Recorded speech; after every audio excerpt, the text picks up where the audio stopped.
Hi everyone. Today we are going to do the experiment microbial cell disruption using chemical method. Disrupting a bacterial cells using chemical methods typically involves breaking down the cell wall or membrane to release the cellular contents. This can be done using the chemical agents like detergents, enzymes, or a combination of the both. So here we have a overnight grown E. coli culture. So from that we have to take aliquots of 1 ml and we have to transfer it in a 2 ml Eppendorf tubes. So we have to take carefully the mixing culture of bacteria, then we have to drop it in 1 ml in each Eppendorf tube carefully. Generally the chemicals used for the disruption of cells includes the detergents, lysozyme enzymes, EDTA and sodium chloride. All together comprises the lysis buffer. So we have the 7 Eppendorf tubes here. So each Eppendorf tubes we have to take 1 ml liquid of bacterial culture, and for each Eppendorf tube we have to add 200 microliter of lysis buffer. Now we have dropped the bacterial culture in each Eppendorf tube.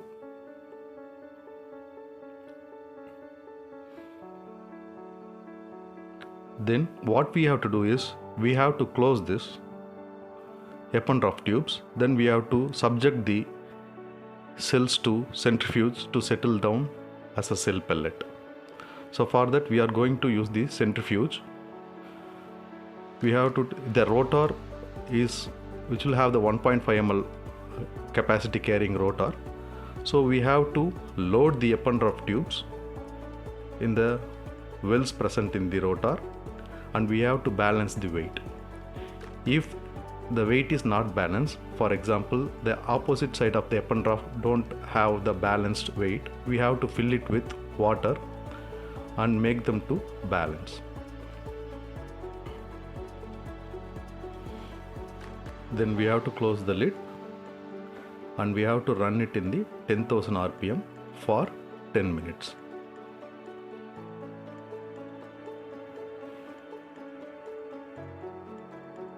Then we will have the cell pellet in the sediment and we have the clarified media in the top. What we have to do is we have to throw the supernatant and we have to keep the cell pellet. So the cell pellet have to subjected to disturb using the lysis buffer, which contains the enzymes. So what happens here is the cells and the lysis buffer react together to get the intracellular component to get out. So here what we are doing is, after the centrifugation we are throwing out the supernatant and the pellet other to the bottom of the Eppendorf tube. So here we have the 7 Eppendorf tubes. We have to mark it as 1, 2, 3, 4, 5, 6 and 7. So for the 6 Eppendorf tubes we are going to use the same amount of, that means 22 microliter of lysis buffer. Then in the last Eppendorf tube which contains the pellet, we are not going to use the lysis buffer. So here we have to open the Eppendorf tube and one by one we have to add the 200 microliter of lysis buffer in each Eppendorf tube, leaving the one without adding the lysis buffer. All this process have to be done in the laminar air flow.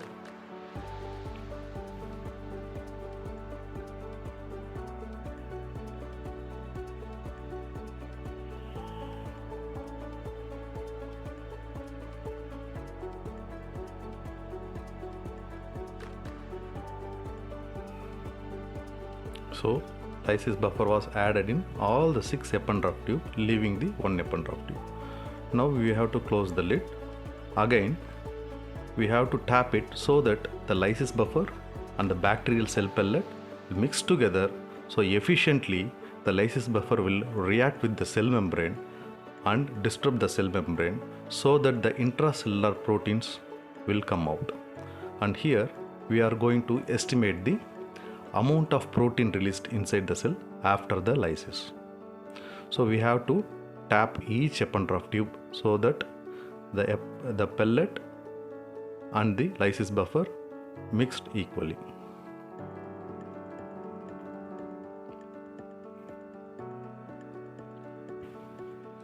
Then after that we have to subject this all epigraph tube again into the centrifugation for 10,000 rpm for 10 minutes.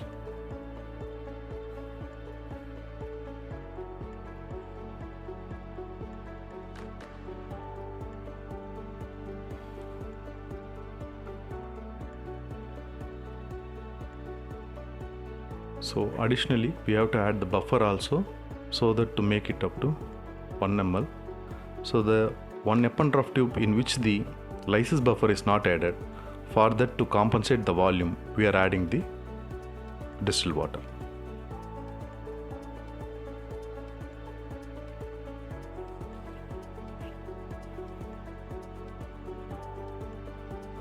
So as we discussed, once the lysis buffer, cells and water together mixed, we have to wait for some time, at least 10 minutes to the reaction to happen.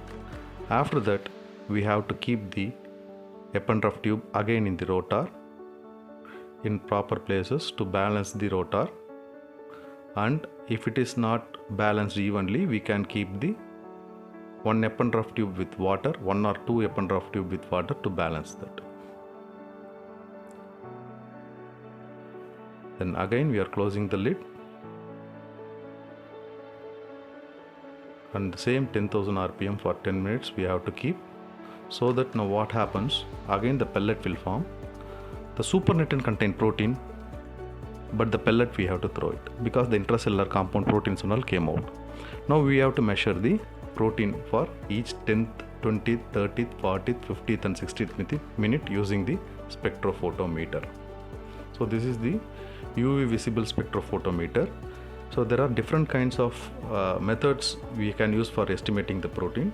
Bradford method, Lowry's method. Then normally we can keep it in UV visible spectrometer at 280 nanometer. Here we are going to do the protein estimation by just keeping the protein at 280 nanometer. So this epigraph tube facility is available in this spectrophotometer facility is available in SRMIST in the genetic engineering lab. Now we have to check the protein concentration at 280 nanometer.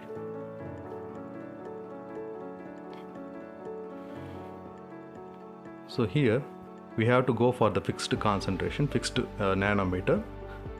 So we have to set in the 280 nanometer like that. So we can name it. So what methods we can use, that protein estimation or cell disruption like that, the method name we can keep.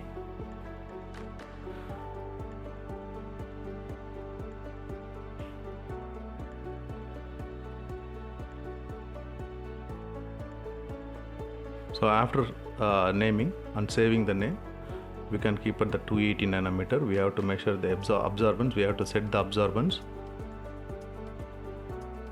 at 280 nanometer.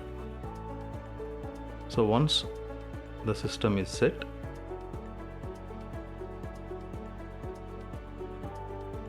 we have to start analyzing the protein. So we have to take the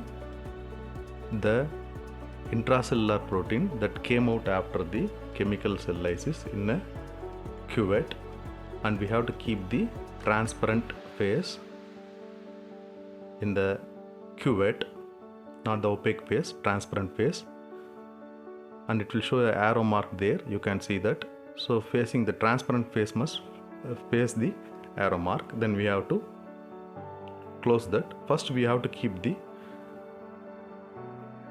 water. So to make it blanking, so we have to check the blanking, so that what happen, so everything will be come as 0 as a blank value.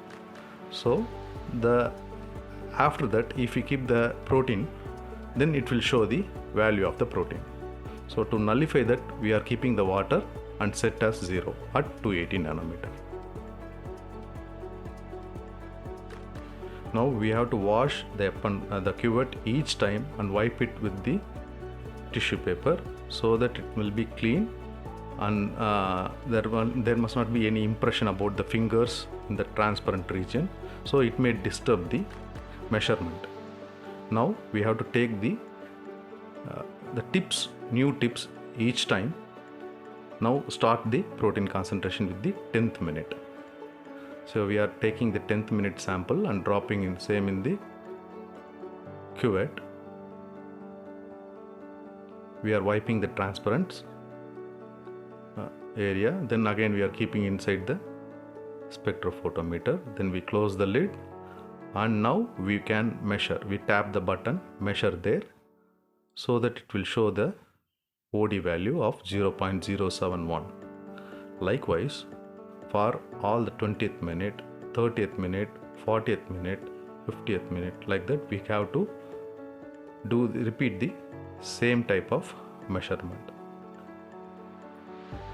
Now again we are washing and doing the same, repeating the same. So when increasing the time, what happens, the protein concentration also increase up to a certain limit. It does not mean that if we keep on increasing the time, the protein concentration will increase. So there is a limit of protein present in the cells. So we are going to check at which time the maximum protein is released by means of the chemical cell lysis. Now you can see at the 20th minute, the protein concentration is raised to 0.124. Earlier it was 0.071. In the 20th minute, we achieved the 0.124. Now we go to the 30th minute.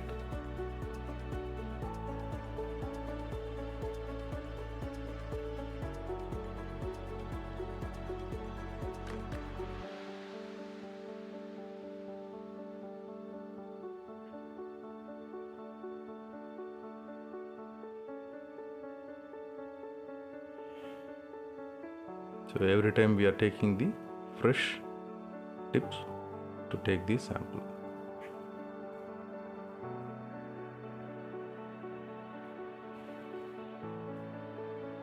This is for the 30th minute.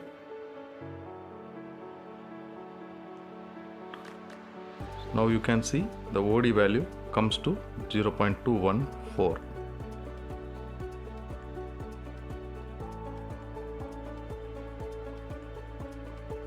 Likewise, we are doing for all the thing, and we are getting the increasing concentration of protein. And the last one showing minus 0.003, it is nothing but the sample of cells without the lysis buffer. So if no lysis buffer, the cell won't break and protein won't come. So their value will be minus 0.003, indicating that there is no protein present in that. So this is about the chemical method of cell disruption.